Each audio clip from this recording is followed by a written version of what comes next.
उसी शंकर के सामने शिवा का परिवार तबाह हो गया। नहीं तो ये हाथ कमजोर नहीं थे। अगर आपके दिए हुए वचन में पड़ा नहीं होता तो जिस दिन आया था उस दिन धनंजय की दुनिया चढ़ा कर राख कर देता। Sorry Shankar, I am very sorry.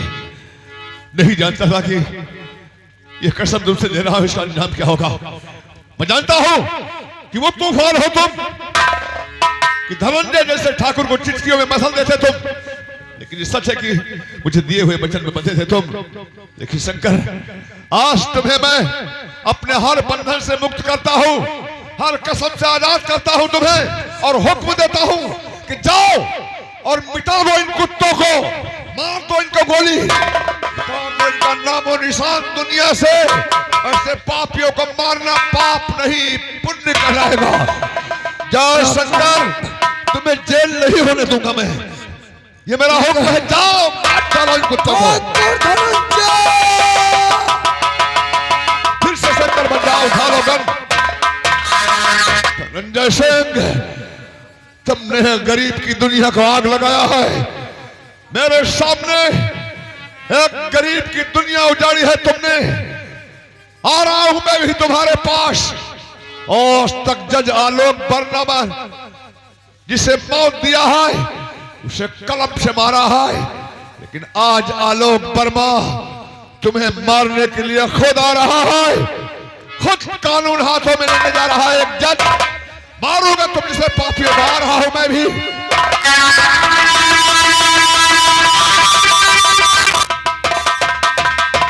लाला, मेरे असलहे की गोली भी समाप्त हो चुकी है, फिर भी हम इससे धमकाने का काम लेंगे। क्यों नहीं लाला?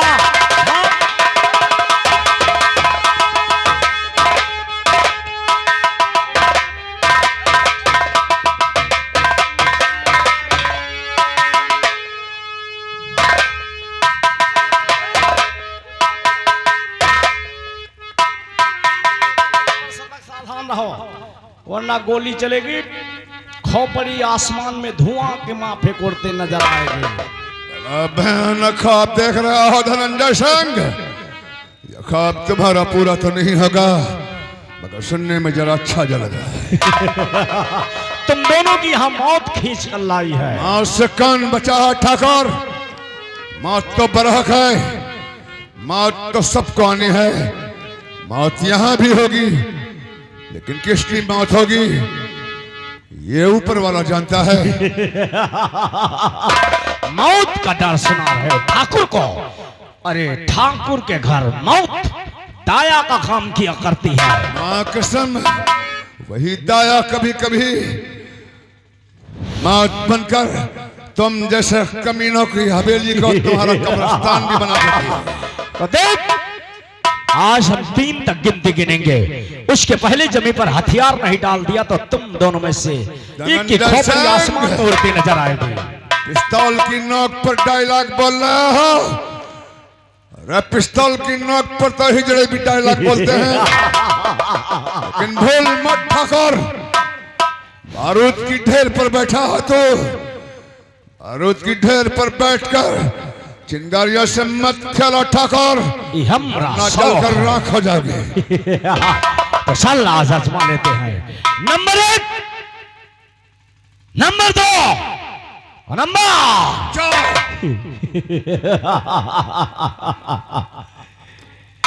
लाला,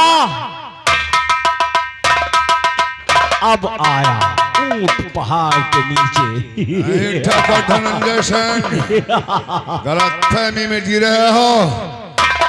जरा आंखें उठाकर देख ठाकुर, ऊंट पहाड़ के नीचे नहीं है, बल्कि पहाड़ की चोटी को अपने पैरों से दबाकर खड़ा है। पहाड़ की चोटी पर इत्तेफाक की बात है। आज मरना तो तुम दोनों को है, क्यों ना एक साथ ही खत्म कर दे रहा हूं। मरने के लिए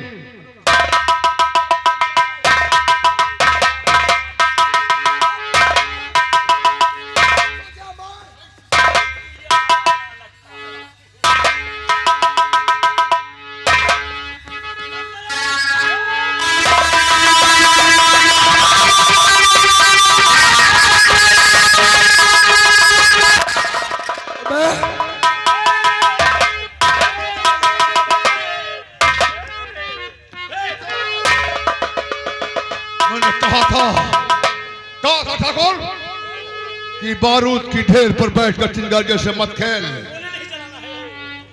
सारी जिंदगी औरों को मौत बांटने वाले अपनी मां सामने आई तो कांपने लगा है। कुत्ते, याद कर ठाकुर, तूने एक गरीब का घर उजाड़ा है, आज तुझे कुत्ते की मौत मारूंगा। शंकर, मार साले को जी भर।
मेरे आंखों के सामने शिवा के बूढ़े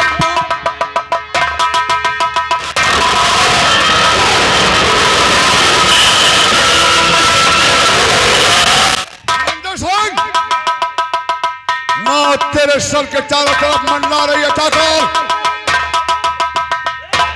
आंख खोल कर देख ठाकुर, मां तेरे चारों तरफ मंडरा रही है।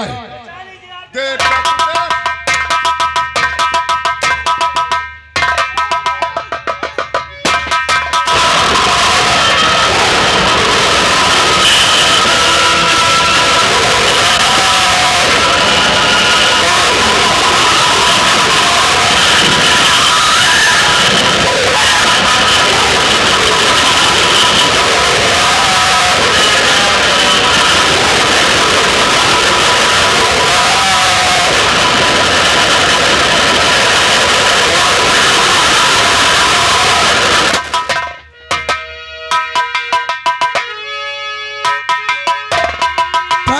साले को इसी गटर में सर जाएगा। शंकर, इसका पालतू कुत्ता उलाला हवेली में छुपा है। इससे पहले कि हवेली से बाहर निकल जा, घेर लो हवेली को।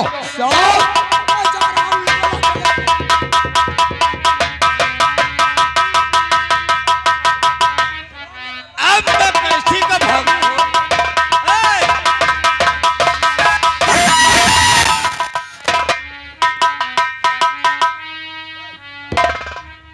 लाला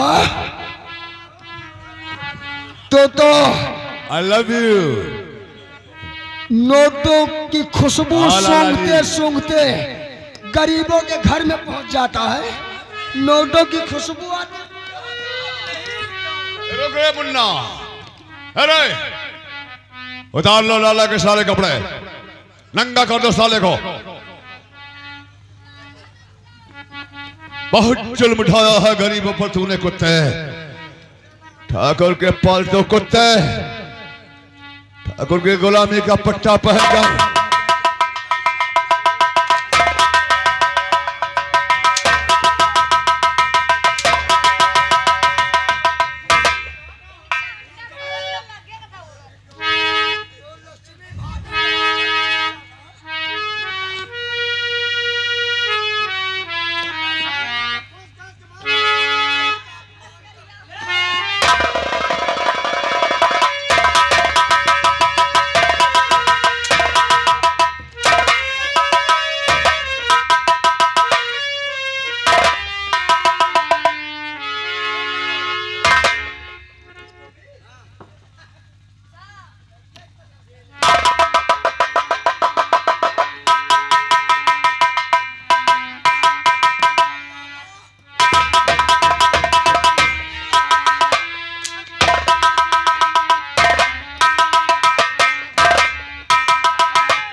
उतार साले को, ये भी उतार।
चिता की जली हुई लकड़ी, आप ये साले लाला जी,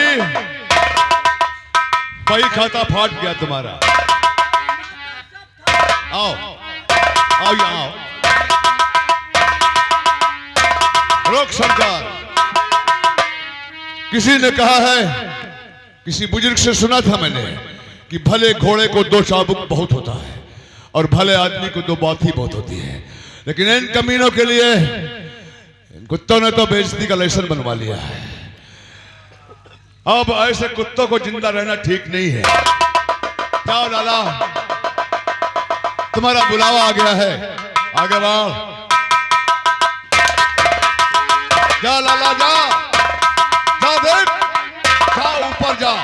रानी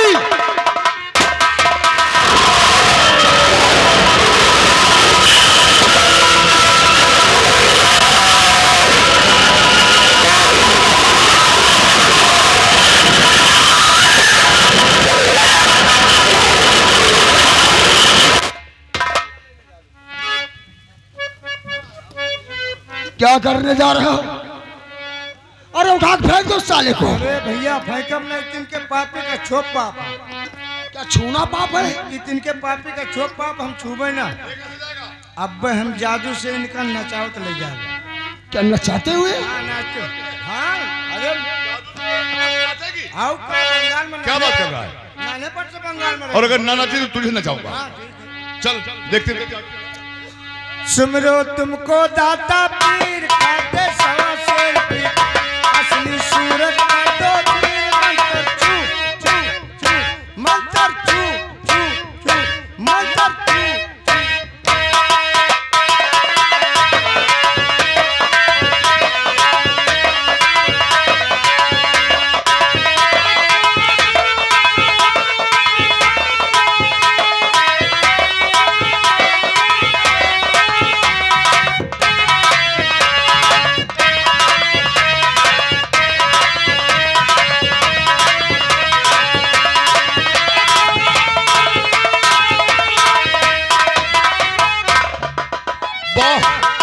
पहली बार देखा ऐसा जादू। तू काम का आदमी है, तू ऐसा कर, चल मैं तुझे इंस्पेक्टर से कह के नौकरी दिलवा दूंगा। जितनी लाशें जो ढोना पड़ता है उनको तो अपने जादू से पहुंचा दिया करना। जज साहब, मैं गुनहगार हूँ, हमने खून किया है और अफसोस मुझे इस बात का है कि मेरे वजह से एक बेगुनाह की मौत हुई और गुनहगार मैं हूँ। मेरी वजह से बेगुनाह शिवा की मौत हुई, इसलिए आप जो चाहे सजा दे सकते हैं, मैं कानून के हवाले। मिस्टर शंकर, सजा हम तुम्हें जरूर देंगे, लेकिन जेल की सजा नहीं, मौत की सजा नहीं, जिंदगी भर की सजा दूंगा और तुम्हें भुगतना पड़ेगा। अब ऐसी कौन सी सजा है, न मौत और न जेल, फिर ऐसी है। कौन सी सजा है? सजा वो होगी, सारी जिंदगी के लिए तुम्हारे हाथों में हथकड़ी, पांव में बेड़ी डाल दूंगा मैं। और जानते हो कौन सी बेड़ी है? कौन सी बेड़ी है? प्यार की बेड़ी। और वो बेड़ी ये है, जैसा कि तुम जानते हो कि बिजली तुमसे बहुत प्यार करती है, और मैं जानता हूं, मैंने बिजली की आंखों में देखा है कि तुमसे बहुत बेहद प्यार करती है। बिजली कोठे पर रहकर अपना फन बेचती है, अपना जिस्म नहीं बेचा। जिस्म अगर दिखाया है तो सिर्फ तुम्हें। इसलिए मेरा हुक्म है बड़े भाई के नाते कि तुम बिजली से शादी कर लो और अपनी जिंदगी की नई शुरुआत करो। मुझे मंजूर है जज साहब। बिजली को बुलाओ। जी साहब। बेटा देखो, दुनिया के में तवायफ हो कोई बात नहीं है, लेकिन मैं जानता हूं कि तुम एक नेक लड़की हो। बहुत इज्जत करता हूं तुम्हारी। मैं तुमसे कुछ पूछना चाहता हूं। क्या पूछना चाहते हैं आप? शिवा से प्यार करती हो तुम? जी हाँ, सच्चा प्यार करती हो? बहुत। ये जानते हुए भी कि शिवा शंकर एक खूनी है, एक कातिल है? मुझे मालूम है। ये इसके साथ तुम अपनी जिंदगी बसर कर लोगी? हाँ बिल्कुल। शादी करोगे इससे? जी हाँ। शंकर सुन लिया बिजली का फैसला। तो फिर इधर आओ। अब एक बड़े भाई के हैसियत से तुम दोनों का हाथ मैं मिला दूंगा। बोले शंकर भगवान की। अब तुम मेरी बेटी जैसी हो, शंकर मेरा छोटा भाई जैसे है। तुम्हें कहीं जाने की जरूरत नहीं है शंकर। तुम अपनी जिंदगी की नई शुरुआत करो, और अगर तुम कहीं हनीमून पर जाना चाहते हो तो बताओ, तुम्हारे प्लेन का टिकट होकर करवा दें जहां भी जाना चाहते हो। और अगर नहीं जाना चाहते हो तो जज आलोक का पलमा का बंगला खाली है, जिसे तुम अपना समझो, क्योंकि मेरे भी कोई नहीं है मेरे दोस्त। एक छोटा सा परिवार था, एक छोटा सा बेटा था, एक पत्नी थी, जिन्हें जालिमों ने मार डाला। मैं कोर्ट में था, मेरा फैसला जालिमों को पसंद नहीं आता था। मैं कोर्ट में था, बंगले पर पहुंचकर मेरे बच्चे की और मेरी पत्नी की हत्या कर दी गई थी। सब कुछ कुर्बान कर दिया है जज की कुर्सी पर बैठ के मैंने न्याय करते करते। क्या करूंगा? ये धन दौलत, ये गाड़ी मोटर बंगला मेरे किस काम का है? ये सब तुम लोगों का है। हाँ, इसका वारिस अगर कभी कोई होगा तो शिवा का बेटा मुन्ना होगा। राधा को अपनी बहन समझना, बंगला तुम्हारा है, तिजोरी भरी है, जायज खर्चे के लिए जितने पैसे की जरूरत हो निकाल लिया करना। जज साहब, शंकर कहाँ रह गया? शंकर तो मर चुका है, और ये जिंदा है तो आज शिवा है। मैं मुन्ना और राधा की देख रेख करूंगा, उनकी सेवा करूंगा, और जब तक अपने हाथों से राधा को अपनी बहन मानकर डोली में नहीं बिठा दूंगा, तब तक इनके कर्ज से कैसे उद्धार हो सकता हूँ? वाह, यही सुनना चाहता था मैं। वैसे तो अभी मैं जिंदा हूँ फिलहाल। भाइयों, यहाँ आए हुए सभी हमारे दर्शकगण, हमारे बड़े बूढ़े भाई बच्चे, आज रात हमारा संगीत का प्रोग्राम ही समाप्त हुआ। हमारे कलाकारों से या मुझ नाचिर से कोई गलती, गुस्ताखी, बेअदबी हुई हो, उसके लिए हम क्षमा चाहते हैं।